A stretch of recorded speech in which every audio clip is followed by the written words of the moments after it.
1947 সালে শুধুমাত্র two nation theory, দ্বিজাতি তত্ত্ব, মানে শুধুমাত্র দুইটা রাষ্ট্র গঠিত হয়েছে ধর্মের ভিত্তিতে। একটা হলো মুসলিম, একটা হলো হিন্দু। এই দুটা জাতিকে ভিত্তি করে দুইটা আলাদা সেপারেট রাষ্ট্র গঠিত হয়েছে 47 সালে, পাকিস্তান এবং ভারত।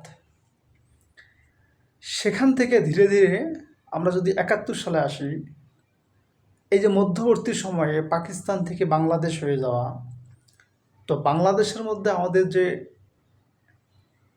আমাদের রাজনৈতিক লিডার যারা ছিল এবং পাকিস্তানকালীন সময়ে, অর্থাৎ বাংলাদেশ সৃষ্টির পিছনে যারা কারিগর ছিল, তাদের মধ্যে অন্যতম ছিল মাওলানা আব্দুল হামিদ খান ভাসানী, শেরেবাংলা কে ফজলুল হক, সোহরাওয়ার্দী, হোসেন শহীদ সোহরাওয়ার্দী, এরপর বঙ্গবন্ধু শেখ মুজিবুর রহমান এবং তার অনেক পরে শহীদ প্রেসিডেন্ট জিয়াউর রহমান। মানে আমি বলতে চাচ্ছি যে বাংলাদেশ স্বাধীন হওয়ার পিছনে এই যে হোসেন শহীদ সোহরাওয়ার্দী, শেরেবাংলা ফজলুল হক, আব্দুল হামিদ খান ভাসানী, এনাদেরকে নিয়ে বর্তমান বাংলাদেশের মধ্যে গবেষণা, তাদের নিয়ে চিন্তা চেতনা, তাদের প্রশংসা নামমাত্র করা হয়, একেবারে হয়ই না। অপরদিকে বিগত সময়ে আমরা দেখেছি যিনি বাংলাদেশ সৃষ্টির ঘোর বিরোধিতা করেছিল প্রত্যক্ষভাবে এবং পরোক্ষভাবে, তার নাম প্রফেসর গোলাম আজম সাহেব। প্রফেসর গোলাম আজম সাহেব যিনি বাংলাদেশ তৈরিতে বিরোধিতা করেছিল,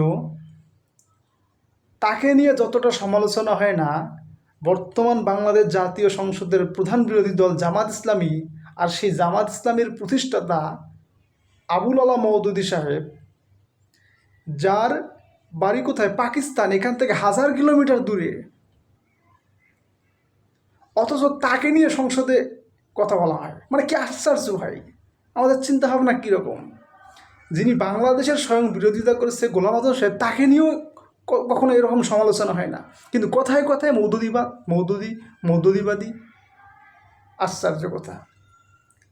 আপনাদের তো বিরোধিতা করার কথা ছিল গোলাম আজম সাহেবের, আপনারা 71কে ছাপিয়ে আপনারা বিরোধিতা করেন 1940 সালে যিনি জামাত ইসলামী প্রতিষ্ঠা করছে তার বিরোধিতা করেন।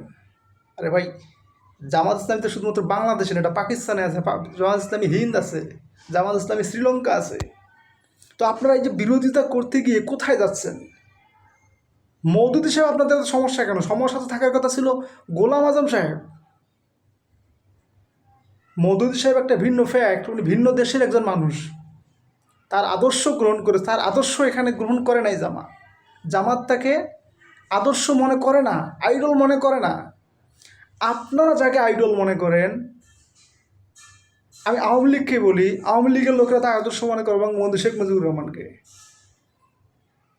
বিএনপি ভাইয়েরা আদর্শ মনে করে জিয়াউর রহমানকে। আপনারা তার কথা বলেন, সংসদে তার কথাও বলেন, এই দুজন ব্যক্তি, তাও আমি সফল হতাম, তাও আমি প্রশংসা করতাম, তাও আমি ধন্য মনে করতাম।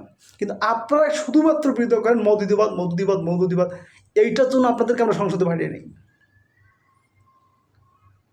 অতীত নিয়ে ঘাটাঘাটি করে আমাদের ফিউচার নষ্ট করার জন্য আমরা আপনাদেরকে সংসদে পাঠাই নাই। আমাদেরকে নিয়ে ভাবেন, ভবিষ্যৎ প্রজন্মকে নিয়ে ভাবেন। দেশ অনেক দূর এগিয়ে যাবে, অনেক দূর নিয়ে যাওয়া প্রয়োজন, সময় অনেক হয়েছে। এনাফ ভাই, আর এগুলো ভাল লাগে না ভাই। আপনারা হোসেন শহীদ সোহরাওয়ার্দী, আব্দুল হামিদ খান ভাসানীর নাম মুখে নেন না কেন? এনারা বাংলাদেশের জন্য এত কিছু করেছে, যারা বাংলাদেশের স্বাধীনতার বীজ রোপণ করেছিল সেই সময়। আপনারা পারলে গোলাম আজমের বিরোধিতা করেন, কিন্তু গোলাম আজমকে নিয়েও সন্তোষীভাবে কথা বলা হয় না। যত কথা খালি মওদুদিবাদ। কিন্তু সমস্যাটা কোথায় আমি বুঝি না। প্লিজ ভাই, অনেক হয়েছে, আর না। বাংলাদেশকে এগিয়ে যেতে দিন। এদেশের তরুণ সমাজ, ভবিষ্যৎ প্রজন্মকে ভাবতে শিখুন, ভাবুন। আর সম্ভব না এভাবে এগিয়ে চলা। ধন্যবাদ।